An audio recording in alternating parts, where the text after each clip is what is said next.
TV. Novo. Salut à tous les amis, j'espère que vous allez bien. On se retrouve une nouvelle fois pour un nouveau test sur cette chaîne, cette fois-ci consacré à un petit jeu indie qui n'est autre que Planet of Lana 2.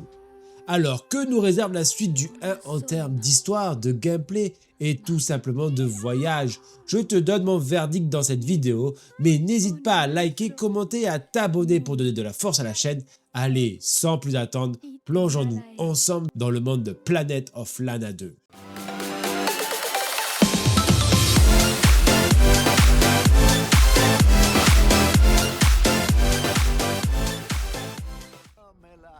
Planet of Lana 2 est la suite directe du 1. Mais pas de panique les amis, si vous n'avez pas fait le 1 ou que vous avez oublié la trame, dès le début du 2, un petit résumé viendra vous rafraîchir ou bien vous faire découvrir ce qui s'était passé dans le premier opus. Après avoir repoussé l'envahisseur de la planète, vous incarnez Lana Inui, cette petite créature toute mignonne qui l'accompagne partout. Vous vivez dans un petit village havre de paix où insouciance et rire sont votre quotidien. Mais toujours en quête de savoir un peu plus sur vos origines.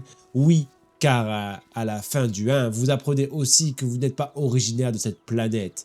Et c'est dans un vaisseau bien mystérieux que commence votre aventure d'ailleurs, en guise de tutoriel.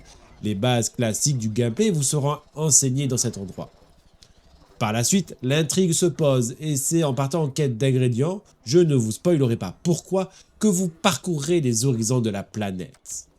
Mais à travers ce lent périple, bien sûr, bien des mystères seront résolus et votre quête de réponse pourrait bien être comblée. Si l'histoire de prime abord est assez bateau, vous vous retrouvez très vite pris au jeu de savoir qui vous êtes vraiment. Et je dois dire que j'ai été pas mal séduit par la narration. Les développeurs préviennent dès le lancement du jeu. Le jeu est narré dans une langue inconnue, sans sous-titres, pour permettre à tout à chacun d'imaginer les réactions et les échanges des personnages entre eux. Et que dire à part que ça fonctionne incroyablement bien à la manière d'un Journey. Le joueur interprétera chaque son et voyelle qui sortira de la bouche des personnages à sa manière. Et pour ponctuer l'histoire, vous croiserez bien des fresques représentant des moments passés. La façon dont l'histoire est racontée de cette façon, si mystérieuse, a su pour ma part me donner l'envie d'en savoir toujours plus et d'essayer de comprendre l'histoire et surtout de comprendre ce que pouvait ressentir Lana. Si vous avez aimé les jeux comme Limbo, Journey, alors la façon de comment l'histoire est écrite vous conviendra à coup sûr. En termes de durée de vie, il vous faudra grosso modo 8 à 10 heures pour venir à bout.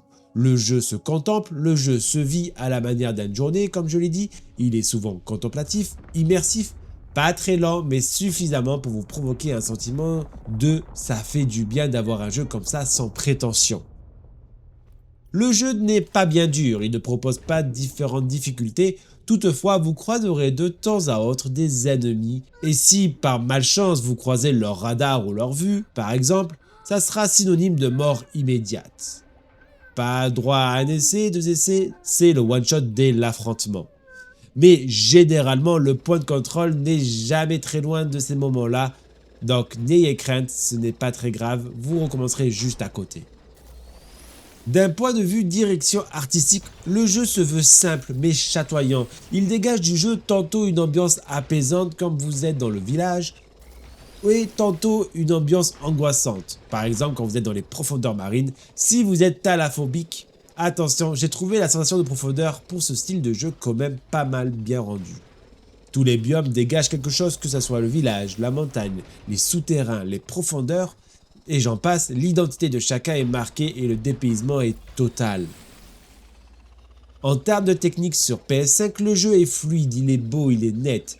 Il n'y a pas grand chose à afficher à l'écran, ce qui est dommage. Le jeu est simpliste, mais il a le mérite d'être fluide. Je dois quand même dire que j'ai rencontré quelques bugs, certains m'ont bloqué, mais l'option revenir à mon dernier checkpoint a permis de résoudre mon problème. Il y a surtout des petits bugs de call bending. Votre personnage ne s'accroche pas vraiment à la corniche, ça même passe à travers la texture. Rien de bien méchant qui vous gâchera votre plaisir lors de votre exploration, mais je tiens quand même à le souligner dans ce test. On pourrait aussi être un peu déçu que les développeurs n'ont pas fait d'animation quand Lana meurt. Son corps tombe, écran noir et on recommence. Quel dommage, ils auraient pu un peu plus pousser la technique sur ce point-là. Pareil, Lana est pas des plus flexibles, on sent la lourdeur du personnage, elle aurait mérité d'être un peu plus légère dans ses mouvements. Parlons à présent du gameplay, et je sais pas, mais je trouve que cette année, les jeux font des efforts de ce côté-là. Je dois dire que je m'attendais pas à son gameplay, je m'attendais à un gameplay totalement classique qui n'invente pas grand-chose, mais je dois dire que c'est la surprise pour moi les amis. Déjà dans la façon dont les deux personnages se gèrent. Alors oui, vous avez Lana qui se gère comme un personnage classique, vous sautez avec elle, vous courez. Par contre, Mui se gère comme un point and click. Assez surprenant, avec le joystick droit, vous avez un curseur qui apparaît, que vous pouvez déplacer, vous lui dites d'aller quelque part, vous appuyez ensuite sur R1 et il est parti.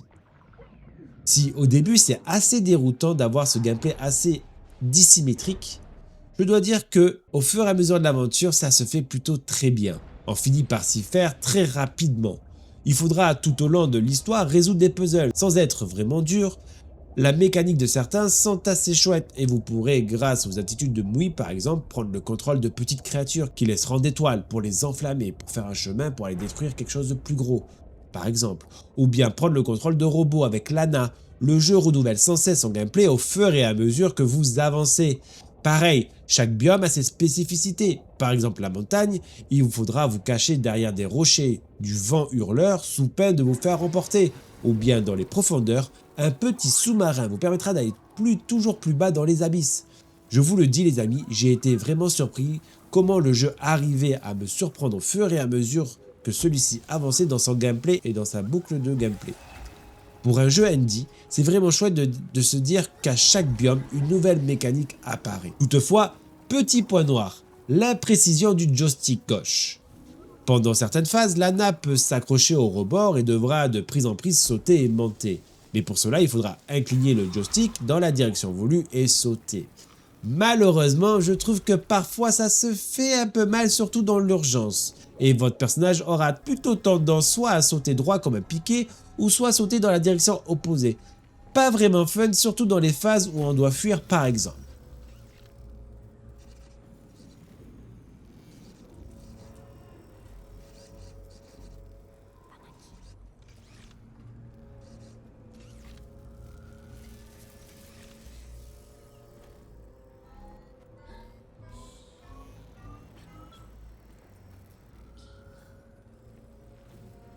En conclusion les amis, je ne m'attendais pas à ça. Le jeu se vit comme un voyage à la découverte de paysages simples mais qui transpirent une DA qui ne vous laissera pas indifférent. Le jeu est court à la manière d'un Journey et il se raconte à la manière d'un Journey, mais vous donne envie d'en savoir plus sur vos origines. On comprend que la quête de ramassage d'objets est une excuse, un prétexte pour te donner envie d'apprendre plus sur le passé de ta civilisation. Passez les petits défauts techniques et l'imprécision du gameplay dans quelques phases du jeu, et vous tenez là un jeu indie sans autre ambition que de vous plonger dans une histoire sujette à l'interprétation des émotions des personnages et dont le seul crime sera de vous faire plonger dans une histoire en quête de vérité sur le passé. Rappelons que le jeu est Day One disponible sur le Game Pass. Voilà ce que je pouvais vous dire sur Planet of Lana 2. Dis-moi en commentaire si ce jeu te fait de l'œil, si tu comptes le faire ou si tu l'as fait, qu'est-ce que tu en penses. N'hésite pas une nouvelle fois à t'abonner, à liker, à commenter pour donner de la force à la chaîne. On se retrouve très bientôt pour un nouveau test. En attendant, prenez soin de vous et bon jeu à tous.